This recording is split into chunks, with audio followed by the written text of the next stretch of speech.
থেকে এবছর প্রায় ৬.৫ লাখ গবাদি পশু প্রস্তুত হচ্ছে।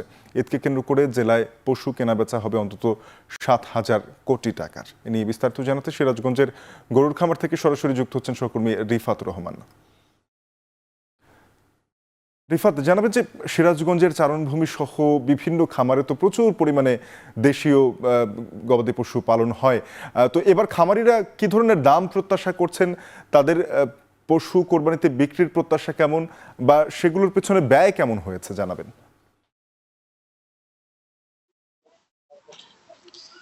শাফিন, আপনি আসলে যেটি বলছিলেন যে সিরাজগঞ্জে কিন্তু যে চারণভূমিটি রয়েছে এটি কিন্তু দেশের সব থেকে বড় চারণভূমি বলা হয়, এবং এই চারণভূমিতে যেমন দুগ্ধজাত গাভী রয়েছে, পাশাপাশি যেগুলো গবাদি পশু কোরবানির জন্য তৈরি করা হয়, বিশেষ করে ষাঁড় গরু সহ বিভিন্ন জাতের যেগুলো গরু রয়েছে, দেশির পাশাপাশি ফিজিয়াম জাতের গরু রয়েছে, পাশাপাশি শাহিয়াল এবং ব্রাহ্মা জাতের বিভিন্ন গরু কিন্তু এই বছর তৈরি করেছে খামারিরা।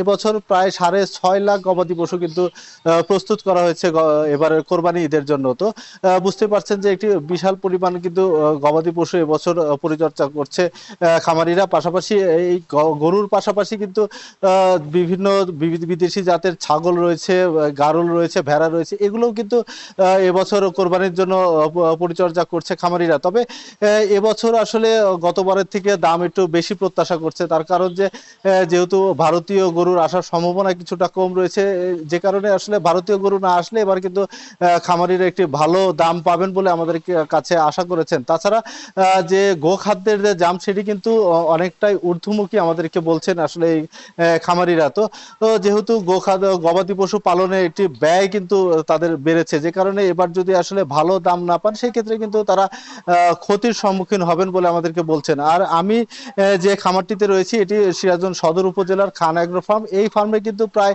১০০টি সার কিন্তু প্রস্তুত করা হয়েছে। এর মধ্যে ফিজিয়াম জাতের সার আমরা দেখেছি, পাশাপাশি শাহিয়াল জাতের, এছাড়াও দেশীয় জাতীয় সারও কিন্তু রয়েছে। তবে তারা কিন্তু ইতিমধ্যে প্রায় ১৫টি সার বিক্রি করে ফেলেছেন।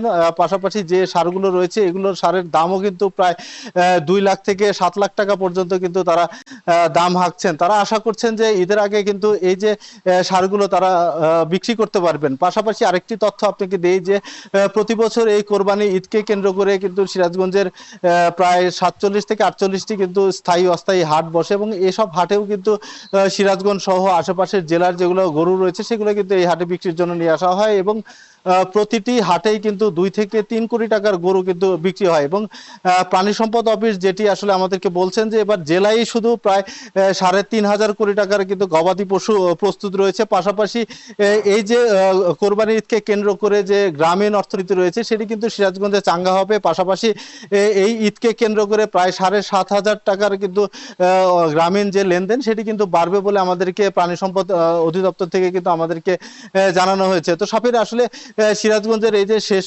মুহূর্তের দিকে কিন্তু আসলে এই গবাদি পশু পরিচর্যায় ব্যস্ত সময় পার করছে খামারিরা। পাশাপাশি তারা আসলে যাতে ভালো দাম পান সে প্রত্যাশাও কিন্তু তারা করছেন। সাফির, এই ছিল আমার কাছে আসলে এই গবাদি পশু পালনের সবশেষ খামার থেকে।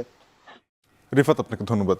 সহকর্মী রিফাত রহমান আমাদেরকে জানাচ্ছিলেন সিরাজগঞ্জ থেকে গবাদি পশুপালনের খবর।